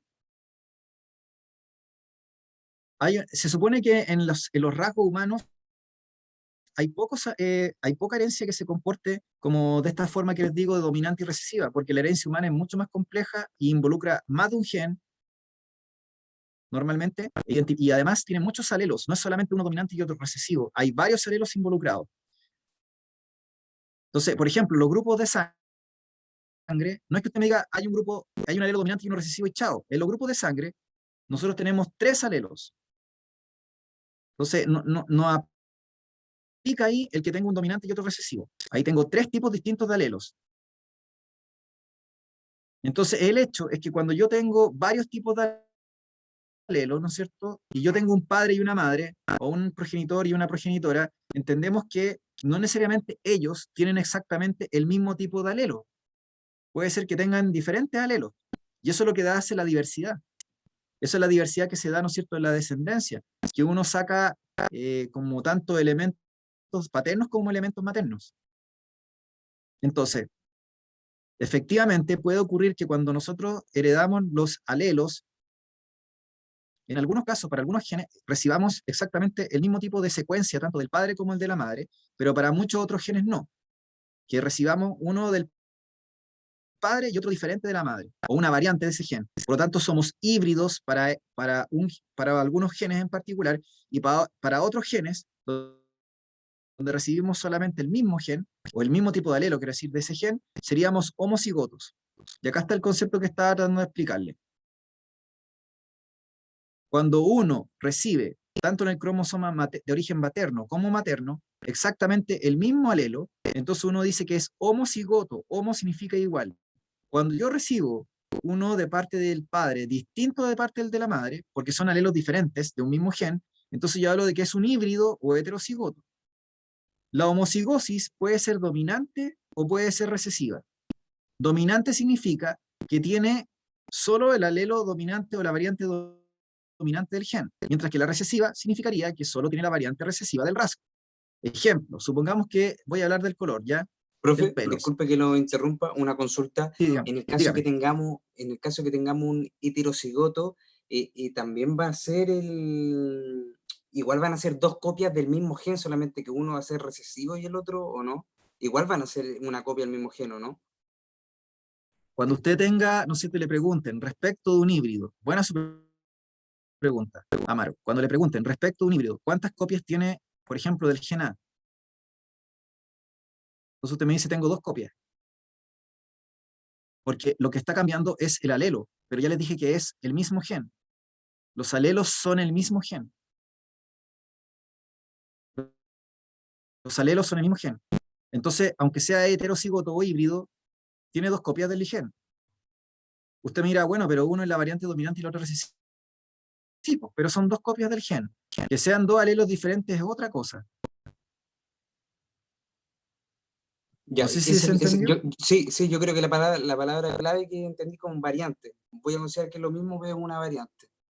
O sea, por dar un Claro. ejemplo, no sé, un auto, no sé, auto clásico deportivo, Es que al lo del final software son, es que son clásicos deportivos, pero es variante que alguno puede ser, no sé, una versión con turbo, otra versión sin turbo, me lo imagino de esa manera. claro, es la misma marca, es la misma marca, es la misma marca, incluso podría ser el mismo modelo genérico, solamente que en vez de ser, no tengo idea, GA, ahora es GT. No sé, hay un Yaris que es el Toyota Yaris GT. Claro, claro, algo así. Entonces Sí. ustedes tienen el Yaris normal, ya que es común y corriente y que es económico, y el Yaris GT vale como 30 millones, po, de un deportivo turbo que ni siquiera ha llegado a Chile, está en Europa nomás, ¿ya? Entonces, claro, ahí usted me dice, claro, entonces quiere decir que aquí en el híbrido tengo, ¿no es cierto? En el híbrido, ¿no es cierto? Tengo aquí dos copias del mismo gen, solo que son variantes. Entonces, como les comentaba, supongamos el caso del color del pelo. Tengo dos padres. Los dos tienen el alelo dominante del color del pelo negro, porque el negro es dominante sobre los colores claros. Entonces, le traspasan a su hijo estos alelos y el hijo sale homocigoto dominante. Y no hay problema. Luego tenemos otro caso donde tengo una pareja, supongamos un matrimonio que el padre es de pelo claro y la madre también. Y ellos, ¿no es cierto?, tienen un hijo y le traspasan los alelos recesivos que ellos portan. Entonces el hijo sale homocigoto recesivo y tiene el pelo claro. Y luego tenemos un caso, que sería el híbrido, donde yo tengo, por ejemplo, supongamos un padre que le hereda al hijo el alelo dominante del color negro y la madre que tiene el pelo claro le hereda el alelo del color del pelo claro. Entonces este hijo sale híbrido porque recibe tanto el del padre como el de la madre, el dominante y el recesivo, pero expresa solo, visiblemente, el la variante dominante del rasgo. Entonces, no significa que él no tenga el pelo rubio dentro de sí, o el pelo claro, lo tiene, pero no lo va a expresar, porque el alelo dominante enmascara o oculta el recesivo. Esto también es válido para la enfermedad, chiquillo. Entonces, lo que estamos diciendo aquí es, cuando usted tenga una variante recesiva de un rasgo, la única forma de que quiera expresarlo es en condición de homocigosis. Porque si usted tuviera una variante dominante del rasgo, la variante dominante se va a expresar igual. Se expresa o en homocigosis o en heterocigosis, porque es dominante, así que se expresa igual. Pero si yo tengo una variante recesiva de un rasgo, como les decía, un color de pelo claro o una enfermedad recesiva, supongamos una enfermedad autosómica recesiva, ligada a cromosoma somático o autosómico, la enfermedad para que se manifieste se va a manifestar solo en homocigosis. Así que si usted, por ejemplo, va por la calle y ve gente, y usted dice, ah, se ve gente normal, eso no significa que sean normales totalmente desde el punto de vista genético. De hecho, la mayor parte de la población puede ser portadora de defectos genéticos. Lo que pasa es que se ocultan, porque si usted, por ejemplo, supongamos que hay una persona que es portadora de la fibrosis quística, esta persona no desarrolla fibrosis quística, es una persona normal, hombre o mujer, es normal, ¿sí? Es una persona normal, no tiene ninguna enfermedad, tiene el alelo sano y el defectuoso. El sano oculta el defectuoso, no se expresa la enfermedad. Entonces esta persona es portadora del gen de la fibrosis quística, pero no desarrolla la enfermedad. Existen miles de enfermedades genéticas autosómicas recesivas, chiquillos. Para que se manifiesten, tienen que haber homocigosis. Por lo tanto, cuando ustedes ven una familia donde hay una niña o un niño, una persona que está enferma, sobre todo una enfermedad fregada, es porque el padre y la madre que se ven sanos, en realidad eran portadores del defecto. Y esa gente puede haber tenido más de un hijo, puede haber tenido, no sé, 3 hijos o 4 hijos, y salió uno enfermo. Entonces usted dice, ay, los demás son sanos. No, los demás, lo más probable es que sean portadores. Ellos recibieron de los padres al menos un alelo defectuoso. Lo que pasa es que, como recibieron el sano, no manifestaron la enfermedad. En cambio, el hijo o la hija que salió enfermo, lamentablemente recibió tanto del padre como el de la madre la pifia.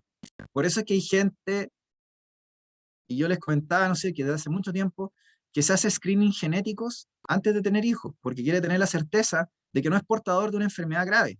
Porque si Profe, justo disculpe, esa persona y su pareja son portadores de una enfermedad, sí, dígame. disculpe que lo interrumpe. La homocigosis, entonces, que los dos padres le van a entregar algún gen, y este gen puede ser tanto bueno como malo, o tiene que ser negativo.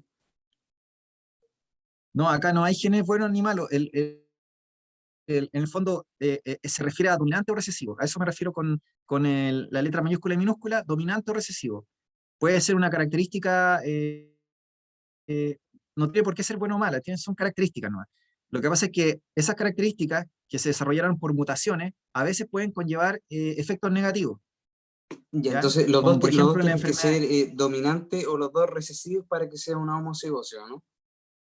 Sí, pues, para que sea homocigosis tienen que tener un solo tipo de alelo. Homocigoto significa que tienen los dos alelos iguales o un solo tipo de alelo en el fondo. O recibe el dominante o recibe el recesivo. O sea, tienen un solo tipo de alelo. Por eso le daba el caso de que yo tenía dos padres que tienen el pelo negro, que son homocigotos, y ellos me entregan los alelos de pelo negro, y yo soy homocigoto dominante porque recibí de los dos el pelo negro. En cambio, una persona que es híbrida recibe de un progenitor un alelo y del otro el otro. Entonces, híbrido. ¿Ya?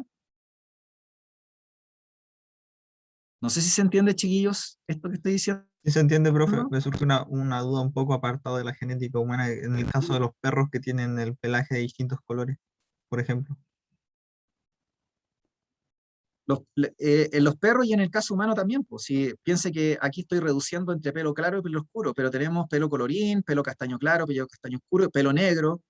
Entonces, los perros lo mismo. Los labradores tienen distintos tipos de pelaje, por ejemplo. Hay 4 tipos de pelaje distintos para los labradores. Después tiene perros con manchas.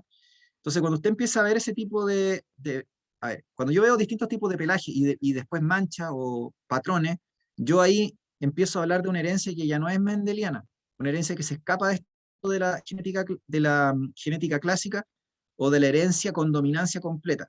Porque cuando yo empiezo a hablar de manchados, o empiezo a hablar de lunares, o empiezo a hablar de patrones, o empiezo a hablar de distintos colores, me refiero a más de 2, ¿sí? 4, 5, 6 colores diferentes, entonces usted me empieza a decir, esto ya tiene alelos múltiples, o corresponde a un caso de herencia intermedia, que sería genética no mendeliana, que también tenemos que verlo en clase. En cambio, lo que yo le estoy pasando ahora es genética mendeliana, donde básicamente significa genética con dominancia completa. Yo reconozco solo 2 alelos de un gen, uno dominante y otro recesivo. Y de esos 2 alelos, hay uno que es dominante completamente sobre el otro. Es como una sobresimplificación de la genética, ¿entienden? Porque obviamente la mayoría de la genética no funciona así, pero para genética clásica ese es como el concepto central, ¿ya? Vale. Ya, por ejemplo, acá tienen el cromosoma 8 humano, fíjense que tiene 170 millones de paredes, 146 millones de paredes de base, es inmenso, y acá tengo como las distintos tipos de enfermedades que se pueden producir solo en el cromosoma 8, por mutaciones en los genes que codifican para ciertas proteínas específicas que tienen que ver con procesos metabólicos, estructurales, enzimáticos o lo que sea, que si ustedes pifian o no sé, hay un defecto en algún nucleótido o en algunos nucleótidos de la secuencia del gen, se desarrolla una enfermedad. Por ejemplo, acá dice microcefalia, hiperlipoproteinemia, síndrome de kilomicronemia familiar, hiperlipemia familiar, lipogranulomatosis de Faber, cáncer colorectal, anemia hemolítica, síndrome de Werner, síndrome de Pfeiffer, adenoma salivar de glándula pleomórfico, en fin, podríamos estar toda la tarde. Entonces, en el fondo hay miles de patologías, sobre todo recesivas, que se producen por fallas, o sea, por mutaciones puntuales en genes que tienen roles o estructurales, o enzimáticos, o metabólicos. Entonces, usted me dice, bueno, ¿y se manifiestan siempre? No, pues, le estoy diciendo que para que se manifiesten, tenemos que tener 2 progenitores que portan el defecto, y que luego cuando se produzca la fecundación, ¿no es cierto? Justo el gameto que lleva el defecto sea fecundado por el óvulo que lleva el defecto sea fecundado por el espermio que lleva el defecto también. Entonces es una probabilidad, que lo vamos a ver también en genética, cómo calcular las probabilidades. ¿Sí?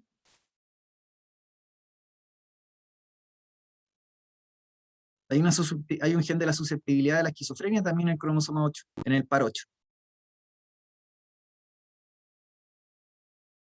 pero inteligentemente le pusieron locus de la susceptibilidad de la esquizofrenia, le pusieron susceptibilidad, o sea, quiere decir que no es que significa que cause eso, ¿sí? Sino que cuando yo analizo personas esquizofrénicas, me doy cuenta que cuando analizo el par 8, encuentro que tienen, ¿no es cierto?, el alelo tanto en el cromosoma materno como materno de esta susceptibilidad a la esquizofrenia. Tenemos que agregar un contexto que pueda permitir esto, que se exprese. Entonces, eso es lo que me falta decir. Entonces, si ustedes se fijan, he estado hablando de la genética, he hablado del alelo Profe, dominante. Sí, dígame. ¿es Escucho. importante aprenderse los números específicos o eso es más que nada como para tener una concepción general? No, esa diapositiva la puse como porque, no sé, para la gente que le gusta la medicina o cuestiones así. Por ese motivo la puse. No tienen que saber nada en específico de los cromosomas ni de los genes que Profe, se ubican y si ahí. quiero yo ahora me puedo sacar un mapeo también para ver si voy a tener enfermedades cuando viejo y todo eso, ¿no? Si me puede, no sé, eh, Tiene que ir no sé qué hospital público hace eso. Creo que hay varios hospitales públicos que hacen eso. Yo sé que en Viña del Mar el Van Buren hacía ese, no sé en Santiago cuál lo hace, y de la otra son las clínicas privadas.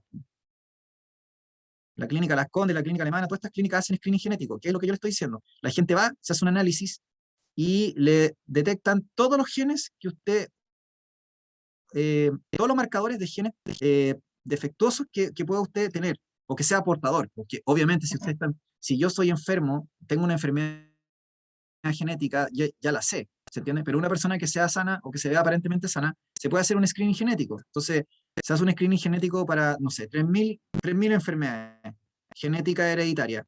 Y a lo mejor, no sé, pues, detecta por ahí que tiene, no sé, dos genes que porta que son defectuosos. Por eso les decía que otras, otros países desarrollados hay gente que se hace ese screening antes de tener hijos. Entonces ve cuál es el screening de ella y de él. Y ven si hay, por ejemplo, coincidencia, porque si ella tiene, no sé, la enfermedad X, portadora de enfermedad X, y él también, entonces existe una posibilidad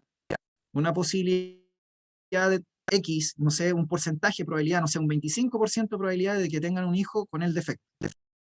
¿Se entiende? Eh, entonces, por eso les digo, el screening se hace hace años acá en Chile, pues en otros países se hace un montón de tiempo. ¿Ya? No tengo idea cuánto sale el examen, pero hay un screening que es profundo y otro que es más superficial. El superficial son como para algunas enfermedades, las más como terribles, por así decirlo. Ese debe ser más económico porque es como más, no es tanta enfermedad. Y luego está el más elaborado, que ese ya es más caro. No sé cuánto saldrá, pero ese es más intenso, ya es más detallista. Ya, volviendo chiquillo a esto de acá, para ir cerrando. Yo le estaba diciendo recién que hay enfermedades que vienen determinadas por mutaciones en genes específicos ubicados en un locus de algún par de cromosomas. Les contaba que si yo recibo el alelo defectuoso del padre y de la madre para una enfermedad recesiva, porque hay enfermedades dominantes también, hay enfermedades dominantes, ¿ya? Pero yo estoy hablando de enfermedades recesivas, entonces manifiesto la enfermedad, ¿de acuerdo? Eh, entonces, también, como les decía, a veces hay genes que están involucrados en enfermedades, pero como recién les decía, la herencia humana es compleja y los rasgos o características que tenemos nosotros también son complejos. Entonces muchas veces se expresan o se manifiestan por más de un gen, ¿entienden? No es porque usted tenga un gen que necesariamente va a desarrollar una característica o una enfermedad o no. Entonces, por eso que en la prueba, obviamente, y tienen que saberlo por cultura general, el genotipo o el conjunto de genes o alelos que ustedes tengan, más el ambiente o el entorno, finalmente determinan el fenotipo o las características observables que usted ve o la expresión del gen. Entonces, si yo les digo, miren, tenemos la diabetes tipo 1 y la diabetes tipo 2, que se las pasé en clase, que la tienen que saber de memoria, o que deberían sabérsela a esta altura, ya si no vamos a tener que repasarlo más adelante, dijimos que la diabetes tipo 1 es la insulino dependiente, en el cual la persona nace con, con ese problema porque tiene un defecto en el gen que permite la síntesis de la insulina. Vale decir, la insulina la tiene mutante. Entonces, la insulina está defectuosa. Y como está defectuosa, en el fondo es como si no tuviera insulina, ¿entienden? Es como si no tuviera insulina. Es como sería el equivalente a que yo le destruyera las células productoras de insulina del páncreas. Entonces la persona no produce insulina, ¿no? Por lo tanto, no puede regular la glicemia. Entonces necesita inyectarse insulina. Entonces, en ese caso, yo sé que ese tipo de diabetes tipo 1, insulino dependiente, la persona está determinada por el genotipo, porque su genotipo, el defecto genético en el gen de la insulina, determinó que esta persona saliera diabético. Entonces ahí no tiene tanto que ver que no, es que no va a comer chocolate. O sea, la dieta obviamente va a incidir, ¿no es cierto? Tienen que controlarse, regularse y todo lo que ustedes quieran, pero ahí hay un gen que tiene como un rol central. Entonces, lo que aporte el ambiente va a tener una importancia mucho menor, ¿ya? Pero en la diabetes tipo 2 pasa lo contrario, porque la diabetes tipo 2 o la resistencia a la insulina ocurre porque existe un defecto o sea, una mutación, perdón, no un defecto, una mutación que altera el receptor de la insulina. Entonces, esa mutación hace que, esta proteína se vuelva resistente a la insulina, lo que significa que se une con menor fuerza la proteína receptora de la insulina, de las células, ¿no es cierto? Se une con menos fuerza a la insulina. Entonces, se habla de resistencia a la insulina por lo mismo. La persona produce insulina normal, es una persona no insulino dependiente, porque su problema no está en la insulina, el problema está en el receptor, en el gen, ¿no es cierto?, que codificaba la síntesis del receptor. Entonces, esta persona no desarrolla la enfermedad desde el principio y la alimentación o dieta que lleve y el estilo de vida saludable que lleve va a incidir mucho en si expresa o no la diabetes. Entonces, si esta persona tiene una dieta equilibrada, si esta persona hace ejercicio, no es sedentario, es una persona que va a ser normal y nunca va a expresar la diabetes, ¿entienden? Pero si esta persona, por su parte, come comida chatarra, es sedentaria, etcétera, etcétera, entonces va a manifestar la diabetes tipo 2. Entonces usted me dice, en la diabetes tipo 1, el gen pesaba 98 o 99% y el ambiente 1%. En cambio, en la diabetes tipo 2, el gen pesaba 40% y el ambiente pesaba 60%. No sé si me estoy explicando, ¿sí? Entonces, la ecuación es la misma, genotipo más ambiente igual fenotipo, ¿sí? Genotipo más ambiente igual fenotipo, pero dependiendo de la enfermedad o del rasgo, va a variar el aporte que haga los genes y el ambiente, ¿entienden? Va a ser dependiente del gen en específico, del rasgo en específico. No sé si se entendió, chiquillos.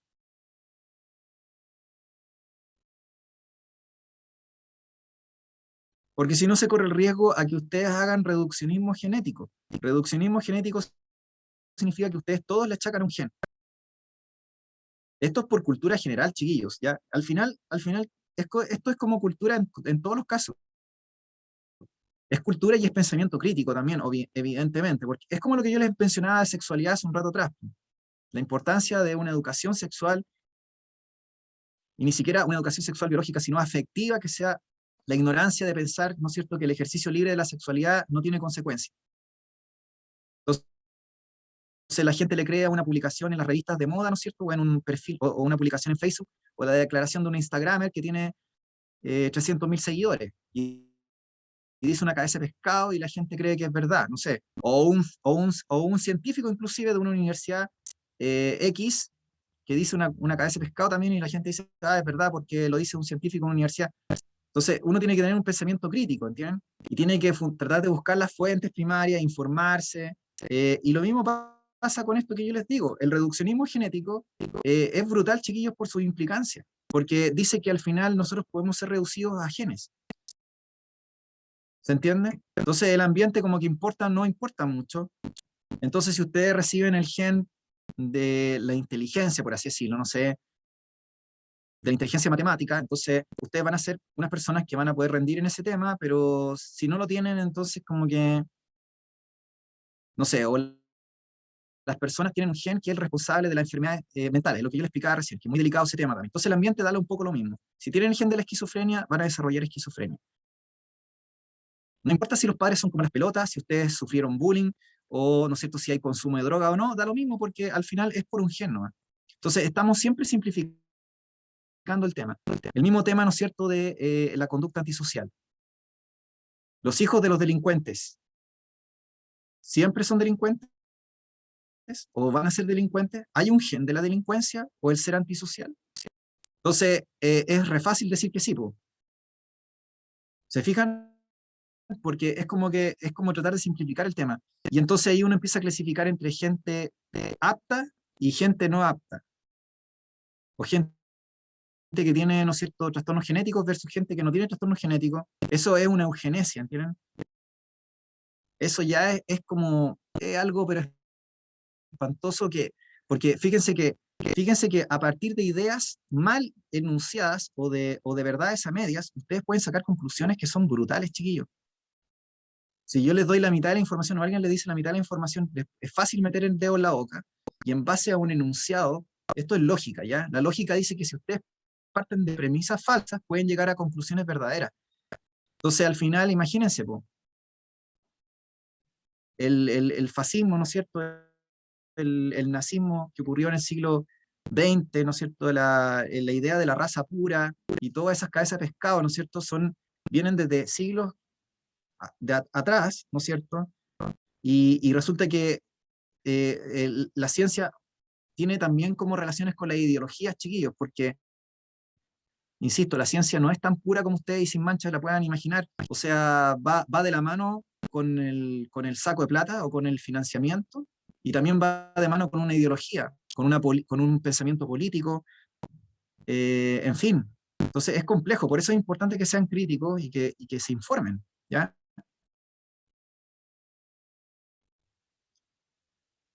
Entonces, insisto, el reduccionismo genético es literalmente ser ignorante. Así, se los digo cara de palo. Por si acaso algún día algún profesor universitario o alguna persona le empieza a dar un discurso, ¿ya?, para que le paren los carros y para que puedan responder de manera adecuada, porque obviamente si yo soy estudiante y tengo un profesor que es doctorado, no sé qué, me viene con una cabeza de pescado y yo no estoy muy bien preparado, obviamente que me puede decir, ya me va a dejar en ridículo, porque en realidad, entonces, tienen que tratar de tener argumentos de peso. Por eso es que tienen que, obviamente, aparte de su conciencia crítica, o sea, de su postura, investigar, ¿se entiende?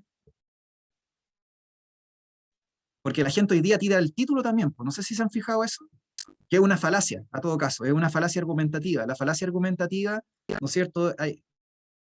No recuerdo el Profe, nombre preciso, pero pero es cuando este es alguien... más es una cuestión de Chile, ¿o no? Es una cuestión como de esta sociedad chilena que es un poco como ignorante en harto sentido y preocupada de otras cosas que nada que ver, ¿o no?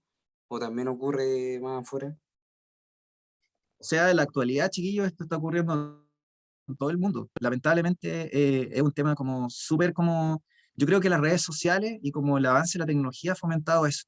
O sea, si supuestamente hoy día ustedes tienen más acceso que nunca a la información, pero el problema es que la información no es tan simple de encontrar como parece. Encontrar, quiero decir, como parece, porque si fuera así, cualquier persona con acceso a Internet, independiente de su nivel socioeconómico, o no sé, o de su nivel sociocultural, teniendo, no sé, sabiendo leer y escribir, podría acceder a la información, no sé, por investigación periodística de primera, de calidad, no sé, artículos científicos, no sé. Bueno, ahí está la barrera del idioma también, porque a veces no todas las publicaciones se hacen en español, a veces se hacen en inglés. Entonces, si la persona no sabe inglés, entonces, claro, de verdad que no es solo de Chile, es un fenómeno mundial y, y yo creo que tiene sentido porque fíjense que no sé si ustedes conocen cuánta gente hace divulgación de manera gratuita, divulgación científica o divulgación periodística de calidad, pues no estoy diciendo ¿cómo se llama? La divulgación periodística que nosotros muchas veces vemos. Divulgación periodística de calidad, ¿no es cierto? No hay muchas organizaciones que hagan eso. Las que tratan de hacerlo son pocas. Entonces, es un tema mundial, no es solamente acá de Chile. Entonces, por eso les digo que es importante que ustedes se muevan, traten de investigar, ¿no es cierto? Traten de tener distintas opiniones, porque a veces uno se casa con una opinión política o una opinión científica, no sé, o un estudio, y en realidad también conviene a veces tener como las contrapartes también, ¿se entiende? No que uno llegue y dice, sí, esto es lo que está diciendo, me parece que es lo correcto, y acá también depende mucho también cómo construyan el discurso. Por eso les digo, a veces la gente se apoya en una falacia que es el hecho de que cuando hay alguien que tiene mucho mérito o que tiene muchos cartones, por ejemplo, no sé, por ejemplo, yo les digo a ustedes, necesariamente, o sea, por ejemplo, tenemos un médico y tenemos una persona común y corriente, que puede ser que se investigue todo lo demás. Entonces, ¿quién tiene mayor autoridad? Por ejemplo, para hablar del coronavirus, un médico, no sé, que está en el servicio de salud X, o una persona, no sé, X. Entonces usted dice, obviamente, el médico, más encima porque tiene formación y porque además trabaja, ¿no es cierto?, contexto. Entonces, es como que la gente siempre va a darle más importancia y va a darle más credibilidad a una persona que esté vinculada, por ejemplo, al ámbito científico, o no sé, o que pertenezca a una institución que sea, entre comillas, confiable, o lo que sea, uno puede como casi ciegamente decir, así, yo, ¿cómo se llama? Esta opinión tiene más peso, ¿se entiende? Pero hay que tener cuidado con eso, porque muchas veces puede ocurrir que estas personas, ¿no es cierto?, que tienen estos lugares o estos puestos de poder dentro del mundo científico, dentro del mundo, no sé, económico, dentro del mundo político, lo que ustedes quieran, van con un discurso preparado y que, y que ellos interpretan la información para su propio beneficio, o para el beneficio de una organización o una corporación o lo que ustedes quieran. Profe, creo que una vez habíamos conversado, ¿no? Ujú. Que generalmente la gente que está en el poder son gente maquiavélica. O sea, es gente con... Creo que lo habíamos conversado, ¿no? Una vez, creo, no me acuerdo. Pero que la gente que llega al poder, claro, es gente que tiene trastornos de manipulación, maquiavelismo,